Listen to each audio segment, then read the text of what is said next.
डर TV presenting प्रेम साधना। राजेश, मुझे तंग मत करो ना प्लीज। आज तो सोने दो, एक ही दिन तो मिलता है। इतना कहकर कल्पना ने अपना मुंह तकिए से छुपा लिया, पर राजेश तुरंत ही कल्पना की पीठ पर हाथ फेरने शुरू कर दिए। कल्पना को उत्तेजित देख राजेश ने अब उसके बदन पर अपने दांत कड़ाने शुरू कर दिए थे, और जब कल्पना से बर्दाश्त नहीं हुआ तो उसने तकिए में ही मुंह दबाए हुए सिसकियां लेनी शुरू कर दी। वो सिसकियां उसकी उत्तेजना का प्रतीक थी। इस पर राजेश ने कहा, चिंता मत करो, अब तो मैं तुम्हारे जिस्म से तुम्हारी जान निकाल कर ही रहूंगा। पर इससे पहले कल्पना इस बात को समझ पाती, राजेश ने कल्पना के मुंह पर रखे तकिए को अपनी पूरी जान से दबाना शुरू कर दिया, जिससे कल्पना की सांस रुकने लगी। वो सांस ना मिलने की वजह से बिस्तर पर ही छटपटा रही थी। पर इससे पहले कि वो अपनी आखिरी सांस ले पाती, कमरे में उसके अलावा और कोई नहीं है, जिसका सबूत सामने दीवार पर टंगी राजेश की फोटो थी, जिस पर हार टंगा हुआ था। दरअसल राजेश की मौत को 3 साल गुजर चुके थे, लेकिन आज तक राजेश का ख्याल कल्पना की नींदें उड़ा देता था।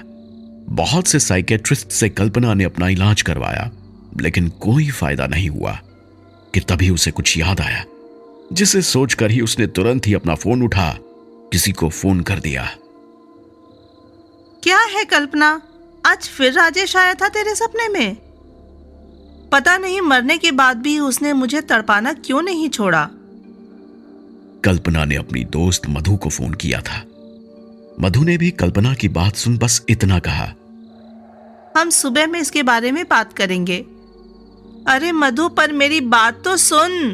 मगर मधु फोन काट चुकी थी, इसलिए उसने सिगरेट जलाई और सुबह होने का इंतजार करने लगी।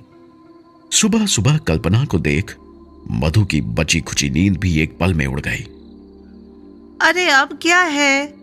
अब क्या तेरा पति तुझे दिन में ही दिखने लगा है क्या? ये सब बकवास बंद कर और मुझे उस अघोरी का नंबर दे अभी। अघोरी का नंबर? पर क्यों? तुझे तो इन सब तंत्र मंत्र में विश्वास नहीं था, फिर अब क्या हुआ? अरे दे ना। कल्पना को ताना मारते हुए मधु ने उसे अघोरी का नंबर दे दिया। नंबर मिलने पर कल्पना ने भी तुरंत ही अघोरी को कॉल किया, तो पता चला कि अघोरी किसी बड़ी साधना के लिए तपस्या कर रहा है, इसलिए वो अभी किसी से नहीं मिल सकता। ना मिलने की बात सुन कल्पना को गुस्सा आ गया था, इसलिए एक बार फिर उसने अपने ओहदे का फायदा उठाते हुए अघोरी के शिष्य से बस इतना कहा, मैं पुलिस में हूँ, समझा ना? ज्यादा चूर चपड़ करी तो अघोरी के साथ साथ तेरे को भी अंदर कर दूंगी। कल्पना की धमकी सुन अघोरी के शिष्य ने उसे मिलने के लिए बुला लिया था। कल्पना भी मधु के साथ सीधे अघोरी से मिलने को चल दी थी। अघोरी के शिष्य ने भी कल्पना और मधु को शमशान घाट के दरवाजे पर लाकर छोड़ दिया। दोनों डरते हुए किसी तरह जब शमशान के अंदर पहुंचे तो दोनों ने साधना में लीन एक अघोरी को देखा, जो एक लाश पर बैठा कुछ मंत्र बुदबुदा रहा था। अघोरी ने कल्पना से कहा, मेरे शिष्यों ने बताया कि तुझे तेरे ओहदे की बड़ी गर्मी है। मेरा काम बस पूरा होना चाहिए, इसके लिए चाहे मुझे कोई भी रास्ता अपनाना पड़े। फिर तो तेरे लिए किसी की जान लेना भी कोई बड़ी बात नहीं है। जान लेना? मैंने किसी को नहीं मारा है। कल्पना की बात सुन अघोरी हंसने लगा और अगले ही पल चिता से उतरकर कल्पना के सामने आ खड़ा हो गया। तूने ही उसे एक्सीडेंट में मरवाया था, इसलिए अब जल्दी बता तुझे मुझसे क्या चाहिए। अघोरी से ये सब सुन मधु के भी होश उड़ गए थे, क्योंकि आज तक कल्पना उससे ये झूठ बोलती आई थी कि राजेश की मौत एक नेचुरल एक्सीडेंट में हुई थी। मुझे जो सही लगा मैंने वो किया। अब तुमसे मैं बस इतना चाहती हूँ कि तुम उस राजेश की आत्मा को मुक्ति दिलवाओ, ताकि वो मुझे तड़पाना छोड़ दे। तुझे राजेश को मुक्ति दिलवानी है तो उसका रास्ता तुझे वो खुद बताएगा। मैं अपनी साधना से उसकी आत्मा को एक लाश में डाल दूंगा। फिर उसके बाद जो होगा वो सब तुम दोनों को संभालना होगा, क्योंकि इस दौरान मैं लगातार मंत्रों का उच्चारण करता रहूंगा, और अगर कुछ भी गलत होता है तो मेरा ध्यान भंग कर देना, जिससे राजेश की आत्मा तुरंत ही ये लाश का जिस्म छोड़ देगी। बोलो, तुम ये सब कर पाओगी? अघोरी की बात सुन मधु अभी भी सोच रही थी, मगर कल्पना ने तुरंत हां कर दी। कल्पना की हां सुन अघोरी तुरंत ही जमीन पर बैठ कुछ मंत्र पढ़ने लगा, और उसके कुछ पल बाद ही चिता पर लेटी लाश उठ खड़ी हुई। ये वही लाश थी जिस पर अघोरी बैठकर अपनी साधना पूरी कर रहा था। कैसी हो मेरी जान? सुना, रोज रात तुम मुझे बहुत याद करती हो। लाश के मुंह से ये सब सुन कल्पना और मधु दोनों दंग थे। बंद करो ये सब बकवास, और ये बताओ कि तुम्हें मुक्ति कैसे मिलेगी, ताकि तुम मुझे परेशान करना बंद करो। जब मेरा बदला पूरा हो जाएगा मेरी जान। कैसा बदला? अरे वही बदला जिसने मुझे मारा, मैं खुद अपने हाथों से उसकी जान लूंगा।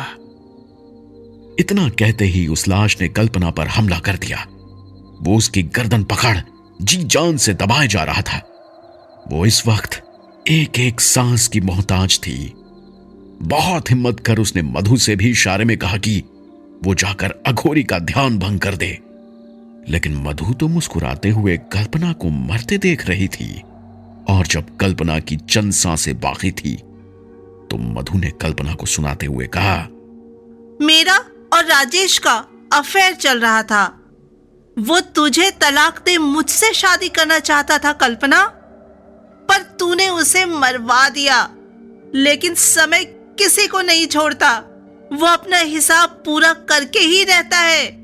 ये आखिरी शब्द कल्पना ने सुने, उसके बाद वो भी जिंदा से मुर्दा हो गई, और कल्पना के मरते ही मधु उस लाश का हाथ पकड़, जिसमें अब राजेश की आत्मा थी, शमशान घाट से बाहर आ गए, और वो अघोरी वहीं जमीन पर बैठा मंत्रों को बुदबुदाता रहा। अगर आपको ये कहानी पसंद आई है तो वीडियो को लाइक करें, कमेंट करें, शेयर करें, चैनल को सब्सक्राइब तो जरूर ही करें। और अगर आपके साथ भी कोई ऐसा हादसा, कोई ऐसी अनहोनी हुई है जिस पर दुनिया वाले यकीन नहीं कर रहे हैं, तो हमसे अपनी दास्तां शेयर करें। शायद हम आपकी कहानी को इंसाफ दिला पाएं, उस पर एक वीडियो बनाकर। और हां, डरते रहें, डर टीवी पर।